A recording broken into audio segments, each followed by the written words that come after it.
টাঙ্গুয়ার যে হাওরের উপর দিয়ে যে রাস্তাটা গেছে, ওই রাস্তার একটা ফিল পাইতেছি। মুখের ভালোবাসা দেখো অন্তরে দিয়া বাসনা, হৃদয়ের কারণে তোমার পিরিতে কবে গেছে হারাইয়া। ভ্রমণ আমাদেরকে সবসময় আনন্দ দেয়। কাজ করতে করতে অনেক সময় আমরা একঘেয়েমি ক্লান্ত হয়ে পড়ি, ঠিক তখনই মন চায় বাইরের আলো বাতাস, প্রাকৃতিক শ্যামল সৌন্দর্যকে গায়ে মাখতে, নদীনালা খালবিলের বৈচিত্র্যের মাঝে একঘেয়েমিকে বিসর্জন দিয়ে জীবনকে উপভোগ করতে।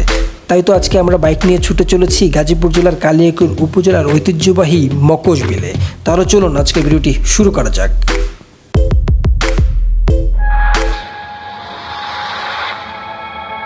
এখন আছি হচ্ছে সবিপুর, ওই যে হচ্ছে সবিপুর ব্রিজ, আর এই পাশে হচ্ছে আনসার একাডেমি। আর আনসার একাডেমি ঠিক অপোজিট সাইডে আমি গাড়িটা দেখতেছিলাম। মূলত মানে কয়েকদিন বৃষ্টিতে ভিজে গাড়ির অবস্থা একদম 12টা বেজে গেছে, মনে হয় যে মরিচা পড়ে গেছে, এরকমও দেখা যেতেছে মাঝে মধ্যে। মরিচা না, এটা হচ্ছে লাল মাটি লাগছে, লাল মাটির কারণে এটা মরিচার মতো দেখা যাইতেছে। ড্রাইভ করলে এই যে গিয়ার শিফটিং করার সময় এই জায়গাটা একদম মানে হয়ে যায়, দাগ পড়ে যায়। এই জন্য জুতোটাকে মোজাটা পরাই নেই। হ্যাঁ, এখন বাইকটা স্টার্ট দিয়ে চলে যাব হচ্ছে রেল লাইনের দিকে। আমার দেখা যেতেছে, আমার দেখলে হবে না, রাস্তা দেখতে হবে। ঠিক করে নিলাম লুকিং গ্লাস। আর সোজা ওই যে ওভারব্রিজ আছে, ওভারব্রিজের ওখান থেকে, ওটার বলা হয় 3 নম্বর গেট, 3 নম্বর গেটের ওখান থেকে ডান দিকে চলে যাব। আকাশটা আজকে প্রায় 3-4 দিন যাবত টানা এরকম মেঘলা, মানে বৃষ্টিও হয় মাঝে মধ্যে, মাঝে মধ্যে প্রচুর মেঘ করে থাকে, এই হচ্ছে অবস্থা। আর এখান থেকে একটু রং রুট মারতে হয়েছে আমার। এটা রাস্তার মধ্যে কি বিছাইয়ে রাখছে, এগুলা শুকাইতে দিছে মনে হয়, কি জানো। এই জায়গা এটা হচ্ছে, এটাকে বলা হয় 3 নম্বর গেট, আনসার একাডেমির অপোজিট সাইডে। আর এটা দিয়ে চলে যাব হচ্ছে একদম রেল লাইনের দিকে। আর এই রাস্তায় মোটামুটি বৃষ্টি হলে দেখা যায় যে মানে রাস্তায় পানি জমে যায়, এই যে এখনো পানি জমা আছে। আর চায়ের দোকানওয়ালারা মানে রাস্তা শুকনো থাকলেও ওদের কাজ হচ্ছে ভিজাই দেওয়া। ওদের যত ময়লা পানি আছে কোথাও নিয়ে ফালাবে না, মানে রাস্তার মধ্যে ঢেলে দিবে। হরেন নাই, কিছু নাই, হুট করে এসে ঢুকাই দিস। আর গতকাল কি রাস্তায় মানে প্রচুর জ্যাম ছিল, মানে এই রাস্তায় জ্যাম থাকার কোনো যুক্তিকতা আছে? আমি সামনে আগে দেখি যে বড় বড় 2টা ট্রাক আইনা রেখে দিছে, ওই ট্রাকের পিছনে সিরিয়াল ধরে সব গাড়ি বসে আছে। পরে আবার ওই সাইড দিয়ে ঘুরে তারপরে এদিকে গেছি। গন্ধ আসতেছে, এই যে ময়লার স্তূপ, এখানে যত ময়লা আছে সবাই না এখানে ফালায়। আর বৃষ্টি হইলে এই ময়লার পানিগুলো মানে বৃষ্টি ছাড়াও একদম পুরো রাস্তায় মেখে যায়। আর তখন এতটুকু রাস্তা মানে অল্প একটু জায়গা পাড়ি দিতে মানে খুব সাবধানের সাথে যাইতে হয়, কারণ এই ময়লার পানিটা একদম পিচ্ছিল, মানে এই পানিটা অলওয়েজ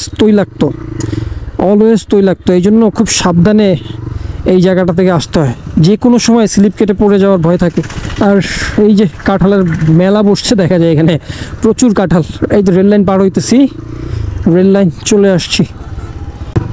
ওরে বাপরে বাপ, এত কাঁঠাল! মানে বৃষ্টি হয়েছে, ঠান্ডা দেখে কি এত কাঁঠাল উঠছে নাকি? এরকম তো কাঁঠাল দেখি না সচরাচর, এত কাঁঠাল উঠতে। এই জায়গাটার ভিউটা দেখেন, এই জায়গাটা আসলে মানে মনে হয় যে না গাজীপুরে আসছি, গাজীপুর একটা ফিল আছে। আচ্ছা, আমার তো ডান দিকে যাইতে হবে। এখান দিয়ে রাস্তার অবস্থা তো ভালো না। আচ্ছা দাঁড়ান, ফোন দিতেছি। এই ভদ্রলোক আসছে, পুরো হাফ প্যান্ট পরে বেরিয়েছেন দেখি। ভালো আছেন? আলহামদুলিল্লাহ ভাই।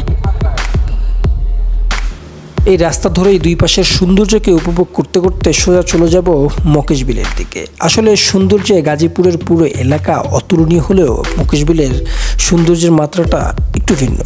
বাংলাদেশের একদিনের খাবার নাকি মকশবিল দিয়ে আহরণ করা সম্ভব ছিল এক সময়।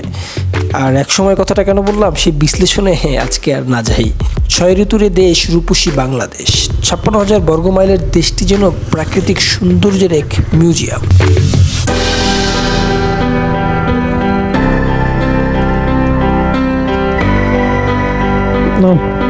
আমরা এখন আছি হচ্ছে বড়ইবাড়ি। আর এই যে রাস্তাটা দেখতেছেন, এই রাস্তাটা মোটামুটি টাঙ্গুয়ার যে হাওড়ের উপর দিয়ে যে রাস্তাটা গেছে ওই রাস্তার একটা ফিল পাইতেছি। আর আমাদের সাথে আরও 2 ভদ্রলোক অ্যাড হয়েছে, সেই 2 ভদ্রলোককে আপনাদেরকে দেখাই। এই যে এই একজন, আর ওই যে গিটার কাঁধে এই একজন, আর আমার পেছনে এই 2জন আছে। গিটার যেহেতু দেখতেছেন তার মানে গান হবে। তাহলে চলেন এখান থেকে 5 মিনিট ড্রাইভ করে যাইতে হবে যেখানে আমরা বসবো। একটা নিরিবিলি জায়গা খুঁজতে বের হয়ে পড়লাম। এখান থেকে আর 5 মিনিট ড্রাইভ করলেই একটা নিরিবিলি জায়গা পাওয়া যাবে। এই জায়গাটা মোটামুটি নিরিবিলি, কিন্তু বসার মতো একটা প্লেস নাই। জায়গাটা কিন্তু একদম খুব সুন্দর, আর এই লেকটাও মোটামুটি অনেক বড় সড়ো। আজকের আকাশ অনেক রাগ করে আছে, যে কোনো সময় কেন্দ্রে দিতে পারে। আর এই জায়গায় বড় সড়ো গাড়িগুলো চলে না, এটা অটো, তারপর হচ্ছে বাইক, এগুলোর চলাচল হচ্ছে সবচেয়ে বেশি। কি হলো এখানে আবার? ও,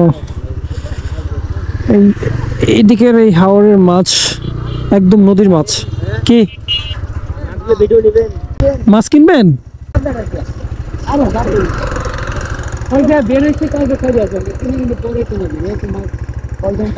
আচ্ছা পরে কিনেন, আসেন। এখন যাইতেছি এক জায়গায়, এখন মাছ কেনার কি সময়? আমার ওই পিছের ভদ্রলোক বলতেছে মাছ কিনবে।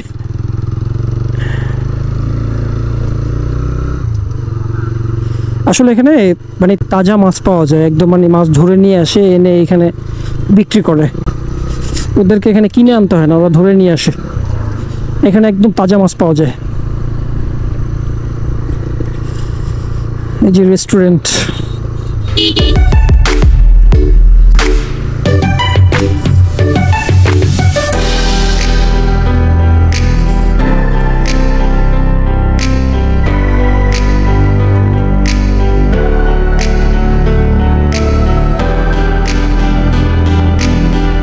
কই এইদিকে নাকি?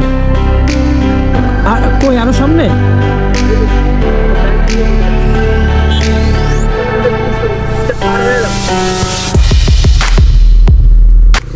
ভিউটা দেখছেন কত জোস। আর এইদিকে মাছ চাষ করে, এই ডান দিকে এটা হচ্ছে প্রজেক্ট। আর আমাদের কোনো একটা জায়গা দেখে থামতে হবে। এই ডান দিকে একটু ফাঁকা শোকা দেখা যাইতেছে, এখানে থামতে হবে আমাদের। বৃষ্টিতে একদম অবস্থা 12টা বেজে গেছে। নামেন ভদ্রলোকেরা। আমাদের গাড়িগুলোকে এখানে প্লেস করে রাখা হয়েছে, এই 2টা গাড়ি। আর আমরা এখান থেকে একটু ভিতর দিকে যাব, কারণ যেহেতু ওই ভদ্রলোক গান গাইবে, সেহেতু বাইরের যে নয়েজটা অতিরিক্ত আসলে সেই মুডটা নষ্ট হয়ে যাবে। এই জন্য এই রাস্তা ধরে একটু ভিতর দিকে যাব। আসুন। এটা হচ্ছে কাঁচা রাস্তা, একদম মানে গ্রামের একটা ফিল পাওয়া যাইতেছে। আর এই সাইডে যে দেখতেছেন ওই যে ওটা হচ্ছে একটা রেস্টুরেন্ট। আর কে যেন একটা ছবি তুলতেছে ক্যামেরা দিয়ে। যাই হোক, আর এটা হচ্ছে একটা প্রজেক্ট, এটা হচ্ছে মাছ চাষ করে, মাছ চাষের প্রজেক্ট। এই পাশে আছে, তারপর হচ্ছে এই পাশে আছে। আচ্ছা, হেলমেট পরলে চুলের অবস্থা মানে 12টা বেজে যায়। এই যে চুল দেখেন কোত্থেকে কই গেছে। আমাদের কাঙ্ক্ষিত সেই ভিউ পয়েন্টে চলে আসছি এই ভাইয়ের গান শোনার জন্য। অনেক দূর থেকে আসছি আমরা এই জায়গায়। এই যে আমরা যে রাস্তা দিয়ে আসছিলাম সেই রাস্তাটা হচ্ছে এই যে এটা। আর আমাদের গাড়িগুলো হচ্ছে ঠিক এই রাস্তার মাথায় রাখা। একজন মানুষ হইয়া তুমি কয়জনারে বিলাও মন, উপর উপর দেখাও ভালা, ভিতরে কয়লার মতো। মুখের ভালোবাসা দেখাও, অন্তর দিয়া বাসনা।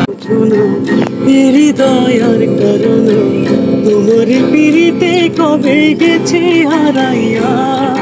ছাইরো না হতাশক যতই ঝড়, তুমি ছাইরো না হতাশক যতই ঝড়।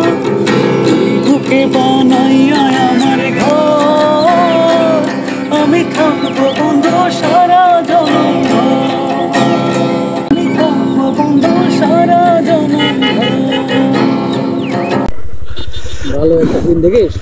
পুরোপুরি সন্ধ্যা হয়ে গেছে, আমরা এখন চলে যেতেছি এখান থেকে। একটু পরে একদম অন্ধকার হয়ে যাবে, এখনই অনেকটা অন্ধকার হয়ে গেছে। মোটামুটি ভালোই সময় কাটলো আজকের বিকেলটা, জোস। ফাইনালি বাসায় চলে আসলাম, আর বাসায় লিফট করে আসাতে দেখেন লিফট বন্ধ, তাই এখন বিকল্প ব্যবস্থা হচ্ছে সিঁড়ি।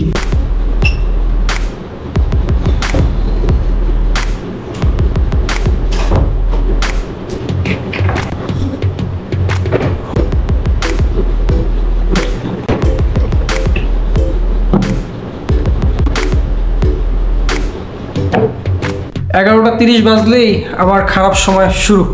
তার কারণ হইতেছে লিফট বন্ধ থাকে হচ্ছে 11টা 30-এ, আর 11টা 30 বাজলেই আমার হেঁটে হেঁটে পাহাড়ে 6 তলায় উঠতে হয়, মানে খুব কষ্ট হয়ে যায়। যাই হোক, আজকে মোটামুটি অনেক জার্নি করছি, আমি অনেকটাই টায়ার্ড। তো আজকে ভিডিওটি এখানেই শেষ করতেছি, আর আমার ভিডিওটি ভালো লাগলে আমার চ্যানেলটি সাবস্ক্রাইব করে প্লিজ একটি লাইক দিয়ে যাবেন। দেখা হচ্ছে নেক্সট কোনো ব্লগে, নেক্সট কোনো দিন। টাটা, বাই বাই, আল্লাহ হাফেজ।